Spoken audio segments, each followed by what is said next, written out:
Добар ден. Во еден скоро неверојатен кавкијански процес, вчера новинарот Томислав Кежаровски беше осуден за 4,5 години затвор за текст во кој што ја открива злоупотребата на институциите на државата.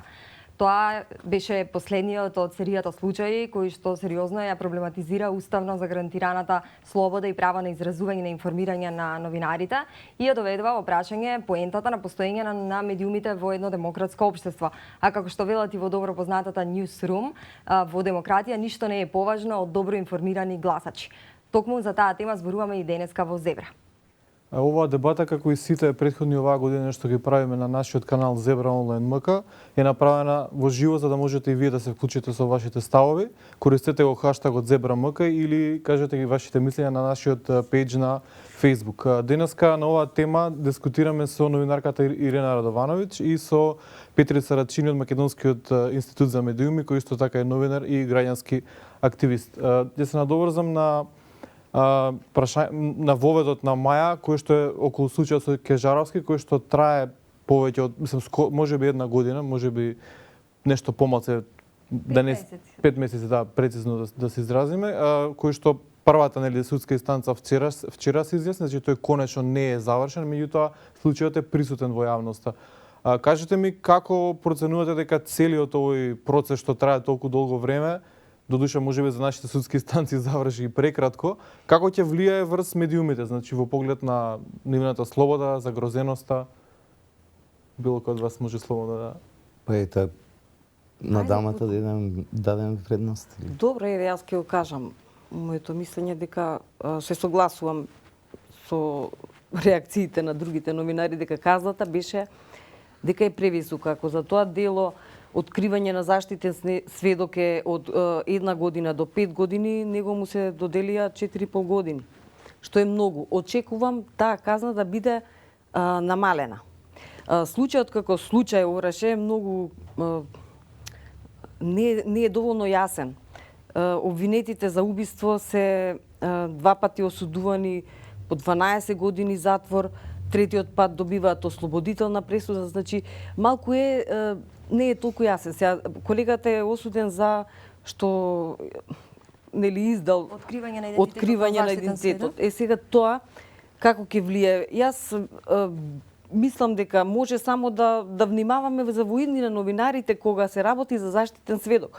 Ние не знаеме ако е некој заштитен сведок со откривањето на неговиот идентитет, дали тоа нема да се одрази утре ден нема некој да го нападне, ако е во одреден случај, значи во тој дел да се внимава. Толку би кажала. И тоа, сега што се случува на новинари, ние што сите поемотивно ја доживуваме таа пресуда, тоа е друго. Вака, јас само во однос на неколку работи околу случајот. Мене на вистина не ме интересира случајот Ореше, ме интересира тоа што мој колега е во затвор веќе, значи осуден.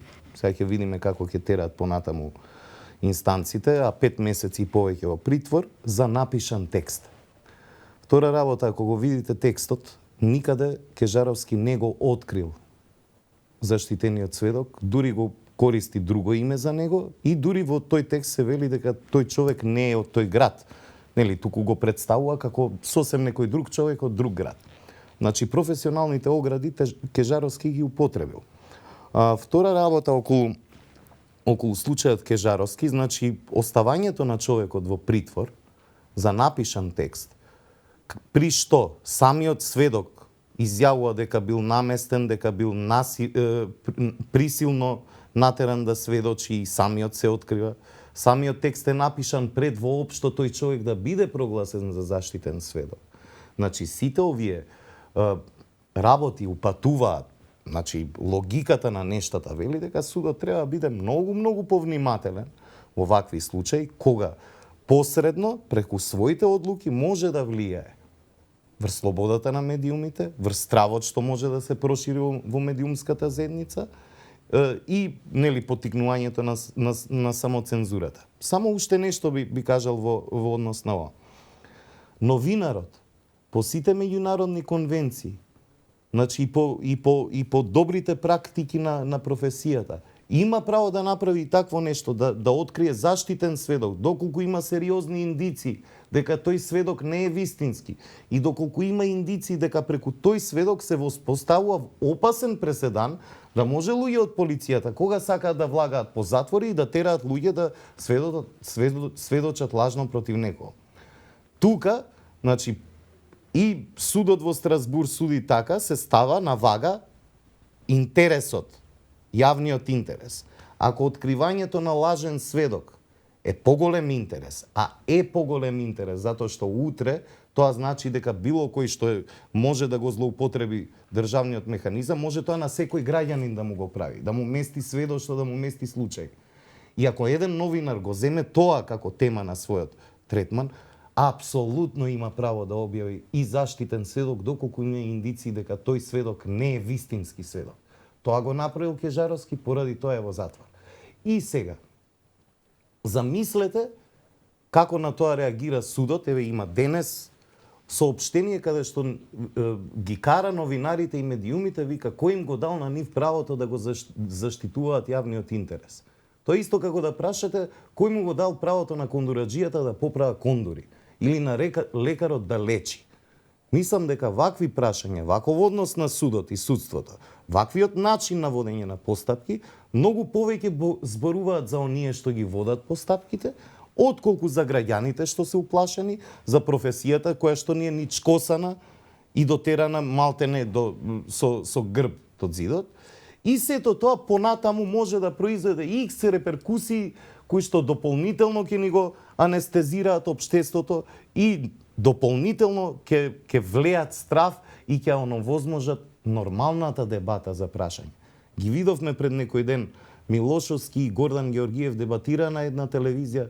Што ни фали ние за вакви жешки прашања да седнеме и сериозно да дебатираме, а не да се пукаме преку пресконференции да создаваме нездраво општество кое што кога тогаш ќе пукне по овие шевови на поделба. Простете, малку подолго.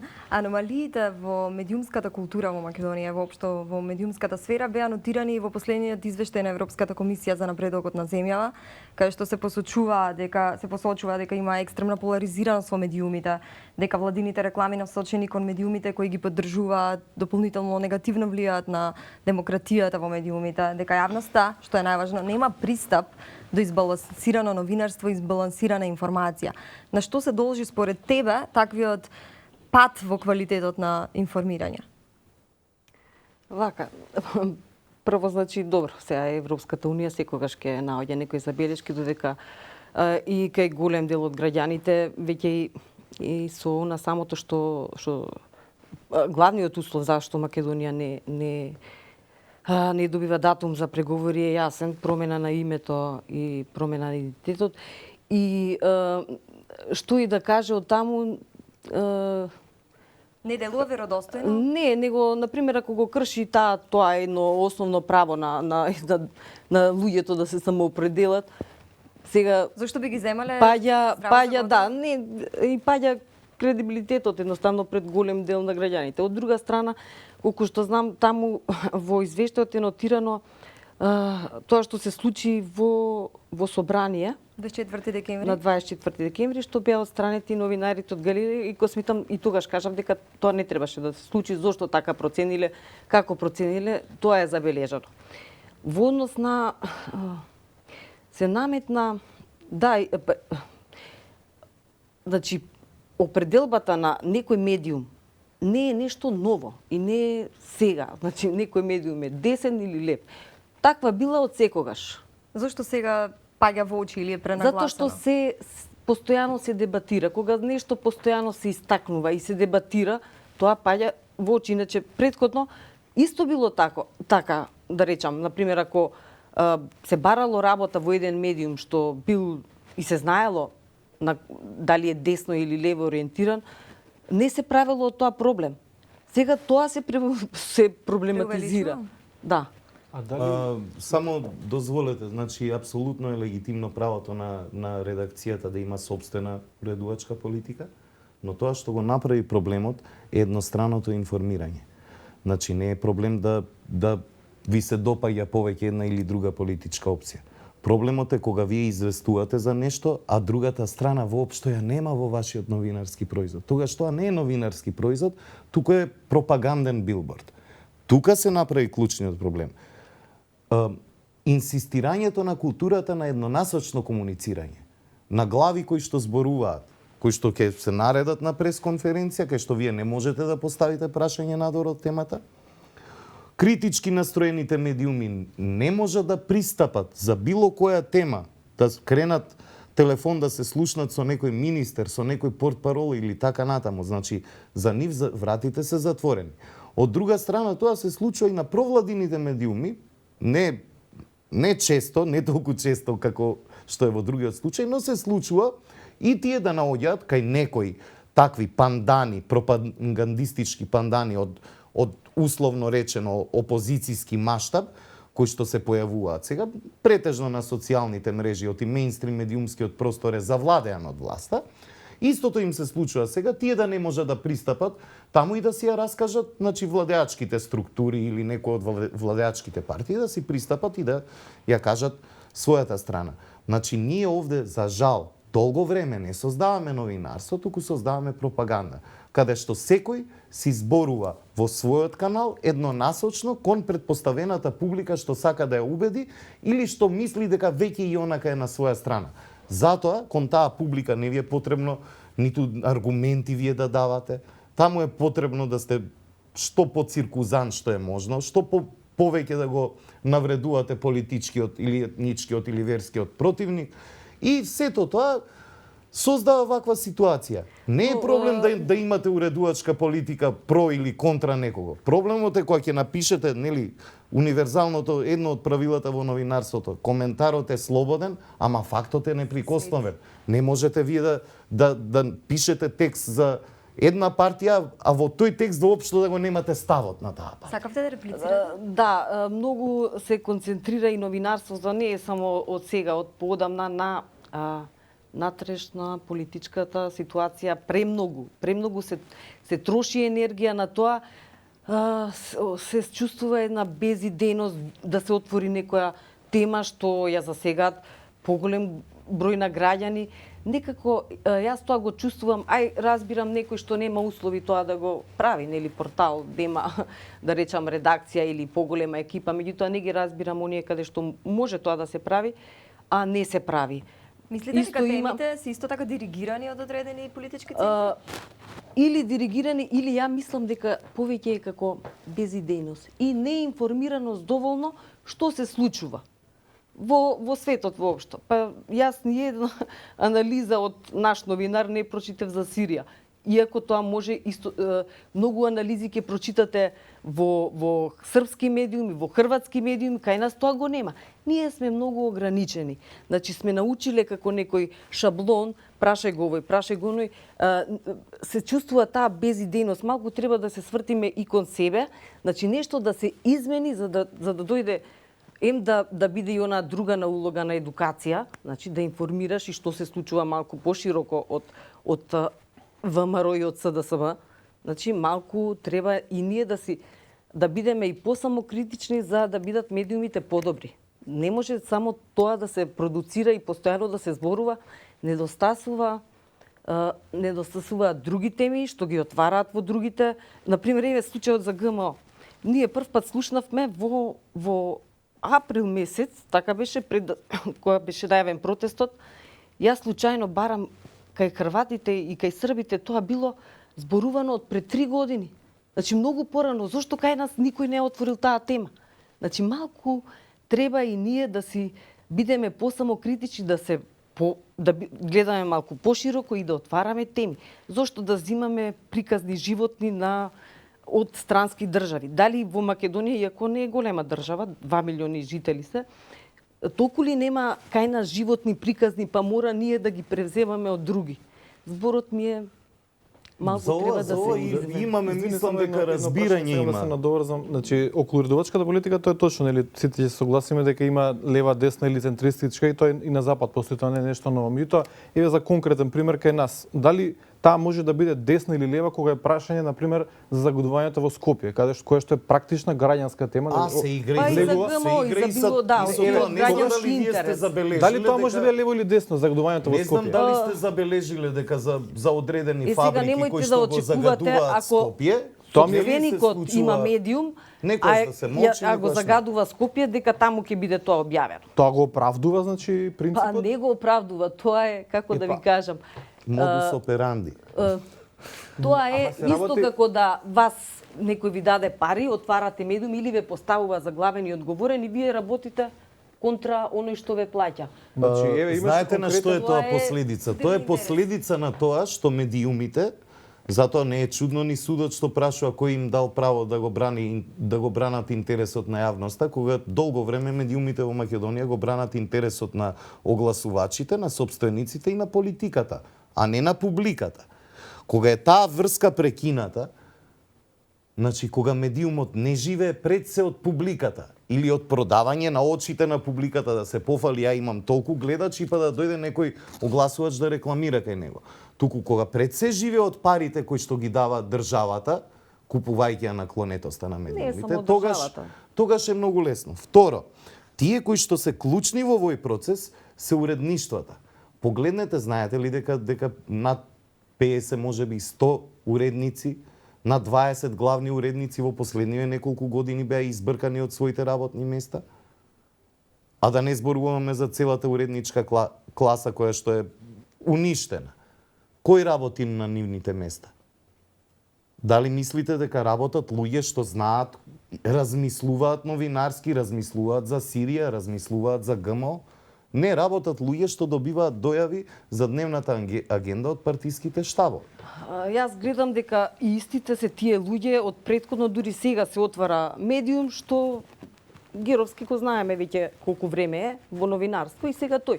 Меѓутоа јас исто од тој медиум не очекувам нешто да биде поразлично од Плюс Инфо. Конкретно, значи таа е. Тоа научил, тоа го прави и тоа. Се тоа што не се дозволува на некој друг што би можел подобро да го направи, тоа е друго. Ако Мислам, нема добро, интерес сега и малку е друга некоректно работа. да зборуваме за луѓе што не се има и тука друга, и на нероден Петко Капа да му кроиме, ама добро. Во медиуми во време на интернет, значи, каде што информациите се многу достапни, многу е тешко. Значи, имаше и некоја проценка од американците лани, мислам дека излезе дека се очекува печатените медиуми да исчезнат. За не знам колку рекоа, за они претпоставуваат за 5-10 години дека ќе исчезнат печатените медиуми. Тоа е сферата на интернетот. Значи, интернетот го сега на пример интернетот ја зема улогата на дневните весници, а сега од дневните весници се очекува да играат улога на неделници, буквално да продуцираат нешто плюс за некој да се заинтересира да ги купи. Најмногу, значи, во новинарството голем дел има влијанието и она што се случува на интернет, се е достапно, што да му кажеш на некој кога веќе го прочитал на друго место. Тука многу има и тоа има влијание, иако јас не гледам дека дури првите перјаници што беа ударни, кои сакаа да ја срушат 2011 власта, потоа едниот стана главен и одговорен на МТВ, другиот во Алфа, значи отворија, пак се снајдоа на некој начин. Не гледам дека тие луѓе исчезнале или ги снемало или не се дел во медиумите. Меѓутоа никој не се запрашал од тие луѓе што беа таму, значи дел од екипата, некој што си ја вршал, да речам, совесно работата или што се занимавал со забава или со нешто што било надвор од политика, што на пример е 26 години во новинарство и сега не може да најде работа. Никој не се прашува за тие случаи, а сите се за некој што е... А како дојдовме до тие случаи? Зошто државата се однесуваше кон наеден телевизија како кон стара кола, што поише вреди сега... ако се продаде у делови, него ако се продаде на топтан. Велија, должиш толку пари, ќе ја продадеме телевизијата на некој, ако немаш пари да ги вратиш, ќе си остане колку стотици семејства на работа, државата ќе си ги прибереше парите, што и ги должи некој. А не да Не, не си, се па нели одеше- целта беше не, тој не, што целта, украл да се сценариото. казни и парите што ги евазирал од даноците на државата да се приберат. Сценариото Ги прибрали беше да- државата парите од А1 телевизија што ги сценариото беше и тие беа убедени дека ќе ја срушат власта. Не беше сценариото друго. Добро, сценарието ја ве прашувам, власта тргна, нели одеше по телевизија шефот на УЈП со портпаролот на полицијата дека не е цела еден телевизија, целта ни е да си ги прибереме даноците. Дали е легитимно медиумите да сакаат да Така. ја рушат власта? Па тоа во кој Не е воопшто легитимно. Значи ние не да се зборуваме става сега, некој- малку ми е мене, малку ми Изгледа е исто така и многу е помешано Не е што легитимно. кај нас се Воопшто. меша демократија со почитување на мислам со непочитување. Ако некој прави криминал, смета дека е демократско тоа да го прави. Па не може, тоа мора да одговара. Тој прави Да, криминал да. и треба да Ако- одговара. Едно- Се мешаат работите, не може Точно. за секој. Ако 90% во држава се трудат да живеат честно, да ги почитуваат законите, кои се тие неколку луѓе да бидат над закон и да им се дозволува дали да прават криминал, Не знам, дали цело да, време да се прават прашуваме ние нелегално кои се тие производство луѓе. и тие да бидат тие што ќе бидат над другите.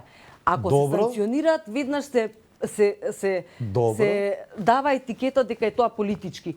А како Не, јас се не се прашувам гледа делото. чисто зошто државата не си ги прибра парите, се збори се за 10 и повеќе милиони евра.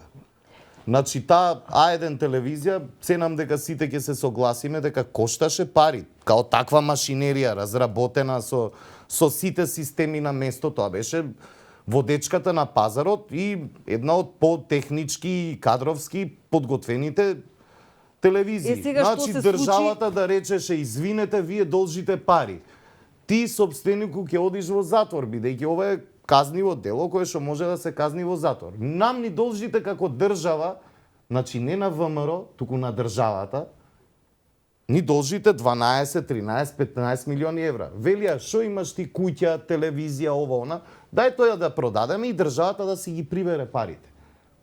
Тоа е, нели, управна држава, тоа е вака, целта. значи, АРС целта- во Америка целта- вика мора да умреш и да платиш данок. целта не беше Или друга беше цел. вака. Ај вака да Тие извини, се Лена, обидоа се- со малку е- да се не ја- обидоа со една психоза што ја вршеа меѓу граѓаните и со вмешување дури на странци, се обидоа да Добро, колешки, да го јас сакам слушат. да ја верувам на власта дека била со добра волја. Зошто не ја зема телевизијата топтан да ја продаде или нешто, недвижнини да си ги врати парите, што ги украл наводно велија, нели? Зошто не го направи тоа? Туку ја уништи телевизијата. Имаше и имотот, како мислиш, па ги наплати со... Дали мислите дека А1 телевизија поише кошта у делови или као А1 телевизија? Значи, колку државата ќе прибереше поише? Дали ќе си ги вратеше парите ако ја продадеше, да ја дадеше на јавна? Па, Должи велија не Волко, знам, оне тогаш, собствени ќе му ја продаеме имаше и телевизија. Onda се вратиме на актуелниот моментум. Имаше некои, за тоа зборим. Дали Македонија има реално проблем со цензура или со автоцензура и кое место очекувате да Имавте- го завземеме на следниот извештај на Репортери без граници? Имавте случај кај што на главен уредник му беше тргната од печатница на словната. Тој главен уредник поднесе оставка. Што сакате вие поголем доказ од тоа, од конкретен пример? Во минатогодишните извештаи на Репортери без граници, на Freedom House, на било кои што прават кредибилни, валидни индекси за слободата на медиумите, не се вклучени 24 декември. Тие извештаи беа подготувани претходно. Значи, изфрлањето на новинари од собрание, надвор од устав, надвор од закони, надвор од деловник. Не е вклучен ни арбитрарниот начин на носење на нели драфтовите на законот за медиуми. Се сеќаваме дека 10 дена ни беа дадени за дебата, па со огромен притисок и од внатре и од надвор, тие здруженија, на кои што некој не им даа легитимитет, тие здруженија такви какви што се 7 месеци водат борба, и еве законот, се бориме и се успеваме да... Таму не е вклучен и Кежаровски. Значи, можете да замислите каква ќе биде оценката годинава. Со овие три работи само. Да не зборуваме за X помали притисоци внатре во редакциите, надвор од редакциите. Но неодамна министерот Ивановски ги повика ЗНМ и МАН да учествуваат со подзаконски акти во креирањето на новите закони за медиуми? Дали тоа ќе го продолжи диалогот? Што очекувате од тие преговори? Вака ќе се да се надоврзам на муабетот. Јас не знам, новинарите не треба да си го земаат и тоа право дека треба да бидат да пишуваат што сакаат, значи без контрола, без одговорност? без контрола, без одговорност. Ја пишувај доколку има доказ, документ, доколку е сигурен во тоа што ќе го напише. Ако некој го тужи, тој може да докаже на суд дека е во право тоа што го напишал. Сметам сепак дека треба одредени зошто би бил новинарот над закон, над сите и да прави што сака. Не го разбирам, ние малце ги мешам. Апсолутно не е тоа, значи слободата е прилично нели на новинарите. Новинарот има поголема слобода, ама и поголема одговорност. Значи ако погледнете кодексот на новинари што кажува, он прилично ја рестриктира таа слобода. Значи не е новинарот слободен да пишува што сака. Ама така се зборува, таков печак тук се добива дека заложувањето е колку пати дневно се крши тој етички кодекс на социјалните? Тој дневно се крши безброј пати. Јас ви кажав, социјалниот контекст, тоа што ние како медиуми сме го создале, сме едуцирале една публика која што е прилично неинформирана и непристојна дури. Гледајте како се дискутира на Facebook, на YouTube и така натаму. Тој социјален контекст е наметнат од политичките елити преку супстаниците и уништените уредништва. Значи новинарите, тие што создаваат производи се најмалку виновни. Не би сакал ја многу да ја бараме вината во новинарите, во граѓаните. Едноставно, вината треба да се барат кај оние кои што ги наметнуваат темите, кај оние што создаваат дискурси на платеници, предавници, патриоти, на муслимани, христијани, на лево и десно. Таму се бара вината. Тоа што некој, значи ако некој злоупотребува таа слобода на медиумите, има закон за тоа и се суди по закон. Никој не вели некој ако лаже или клевети да не одговара за тоа. Апсолутно не. Во тој поглед, на пример, посебно сега, пак ќе спомнам, во време на интернет, јас нити не гледам дека на некој нешто му е ускратено да каже или да напише. Се чувстваш ли ти доволно слободна да пишуваш? Да. Еве на Кежаровски му е ускратено. Јутоа сум се На сретнала, Кежаровски му е можеби, ускратено. заштитен сведок сепак ќе речам. Значи дека новинарите вие сега тврдите овде дека Кежаровски открил заштитен сведок? Вака сега ќе Со текст напишан 2008, а тој е прогласен подоцна за заштитен сведок. Дозволи. Значи, јас во иднина може да внимаваме доколку има некој случај и кога ги има заштитен сведок и ако го дознаеме, да не го објавуваме, затоа што може на утреден на тој сведок што е заштитен нешто да му се случи. Значи не може тогаш ние да се земаме од одговорност. Сакаме од преска сакаме да Значи ако е прашање на јавен интерес, ако се открие злоупотреба, новинарот може професионална заштита да направи на лицето да му го заштити идентитетот, ама апсолутно да објави. Но може и да сгрешил, казната да биде пониска. Тоа сакам да го кажам. Значи сакам само да го постам. Значи ворете тоа што кажуваш Трина ти за интернетот дека возможува поголем широк на теми да се употребуваат, значи дека не треба луѓето да се фокусираат и медиумите на една работа. Меѓутоа, дали немаш впечаток дека во Македонија во последниве години има се помалку истражувачки теми кои што ги засегаат граѓаните, се поврзани, да речеме, со власта. Која да е таа? На кого они треба да се обратат и од кого да бараат спас во случај кога тие што имаат најголема моќ? Вака, си има уредници, си има уредувачка политика, иако јас ми се зошто е тоа така? Зошто се помалку имаме такви теми? Зошто прво го спомнав најглавниот една од причините интернет и она што е копи-пест новинарство. Ама интернетот не го спречува да има такви теми? Пред малку спомнав дека дневните весници се ставија во позиција да ја играат улогата на неделници. Проблемот со истражувачко во Македонија никогаш немало. Значи не е од сега. Зошто е тоа така? Со такво новинарство се занимаваше единствено Фокус, со тоа што, например, јас сум почнала таму од 99-та со новинарство, ќе дојде некој, ќе донесе, обично тогаш се зборуваше за приватизацијата, како била криминална, ќе донесе некој работник, документ, доказ и врз основа на тоа се пишувало. Зошто и се тоа одеше во серии, значи и имало закани и тогаш што спротивната страна ќе се закани. Значи, меѓутоа во класичните редакции, во дневните весници, секогаш било тоа на брзина. Сакате да кажете Немаше дека истражување и тогаш, сега па со интернетов, уште помалку. Сакате да кажете дека нема злоупотреби, дека нема ситуации во кои што граѓаните животот, значи основното право на граѓанинот е загрозено во моментот во Македонија? За граѓаните правото. За да се истражи некоја тема. Значи, Добро. прво треба да има голема редакција. Значи, да има доволно луѓе. Едниот новинар да се ослободи, да речам, да ја брка таа тема, една недела ако треба. Тоа недостасува кај нас секогаш. Тој проблем секогаш го имало, дека секој ден мора да има текст. И од тоа е таа продукција на дневно новинарство. Значи, чисто е практично зашто ги немаме тие теми, не од нешто друго. Нема традиција на истражувачко новинарство, а не слобода за да го Па прави тоа. нема традиција, нема. Значи, Имаше слободата не е проблем неделници во овој згасна, случај. Слободата не е проблем во овој случај. Па не Слободата да го истражува, значи слободата да има чувство дека можат, дека е нивно право тоа да го дека прават. го истражуваат, кој им забрани? И па прашањето ми е зашто има многу малку такви теми? Што мислите зашто е така? Освен овие практични работи кои што ги наведувате. Тој проблем е кажав, одамна е тој не е од денеска, поради тоа што новинарите се терат денеска да има текст, нема доволно време, секој ден и поминува така неделата. Не се остава, на пример, никогаш не се оставало во редакции да некој новинар да биде оставен, добро, ај ти цела недела посвети се на таа тема, земи истражуваја.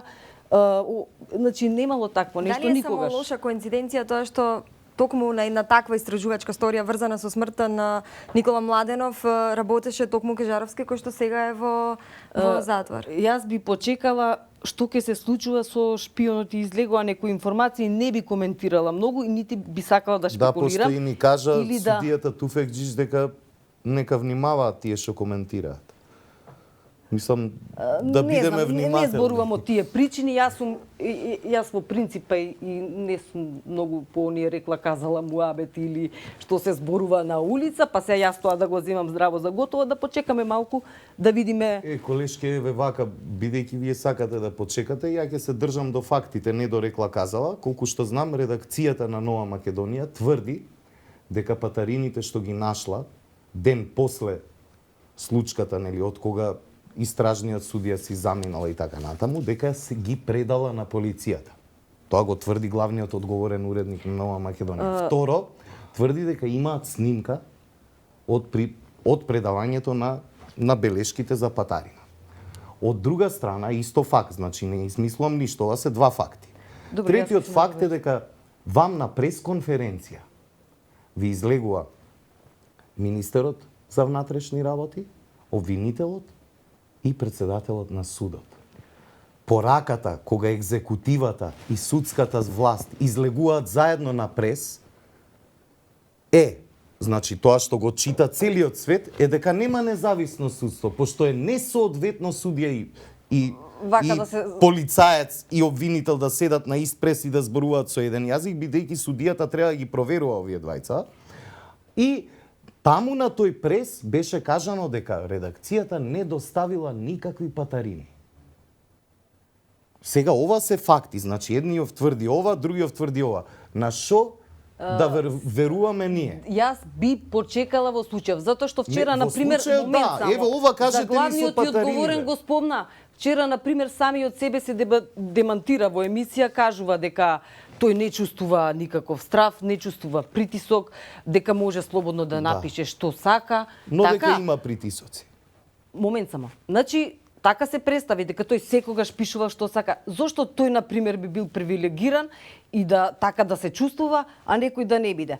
Значи, да не може би така се не се наметнува постојано. Јас мислам дека значи, повеќе пак не би сакал јас не персонализирам тука, вие персонализиравте преку Геровски, преку Димитровски, мислам дека малце малце да беа луѓето овде па да Ја дебатиравме. спомнавте Нова Македонија, па вие ја спомнавте. Па не ја спомнав во врска со случајот дека луѓето тврдат дека ги предале, дека има сега друга снимено, работа од за- друга страна имаме Не, јас- тврда дека јас- не примиле патари. Добро, да почекаме На што во да случајот. веруваме ние како Ајде да граѓани? почнеме со рекла казала. Кај бил мобилниот на Младенов? Ајде ќе почнеме и со рекла казала. Јас не бих Не е да проблем. почнем, ама ако сакате. значи, Се вие- кажа дека момент, дури има таква шпекулација дека во случајот шпион у Апсените имале некаква врска со они се вели убиство на Младенов. Значи, Па ај сега ние да ја свртиме таа работа. Не знам, ја не ја вртам, Овие од- вие ја вртите. Не. Вие велите дека не сакате рекла казала дека ова она, а сега на маса вадите шпекулации. Јас сум заинтересиран, не сум ни за Не ме Ореша, ни за разбравте. Шпион, ни за ова. Јас сум Кажал, заинтересиран за колегата. Не, јас Кежаровски. реков да почекаме, да го почекаме малку, јас тоа сакав цело време да го кажам. Да почекаме малку што ќе се случува со Шпион.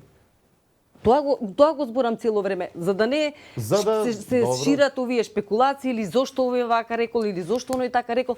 Да се почека малку случајот Шпион што ќе донесе. Не знам, во една држава каде што ви излегува еден од поистакнатите, нели, понаглас суди Туфекџич и ви вели немојте да коментирате пошто може, нели, се да се случи, кај што државата, кај што судот ви искача и ви вика кој сте вие да го браните јавен интерес, кај што судија, председател на суд ви излага на прес со министер за полиција, не знам кој тоа може да тврди во оваа држава дека судството не е под диктат на политиката. Во интерес на времето, мораме тука да ја завршиме дебатата. Ирена Петрис, ви благодариме што бевте дел од Зебра. Ви благодариме што не следевте. Благодариме на покана.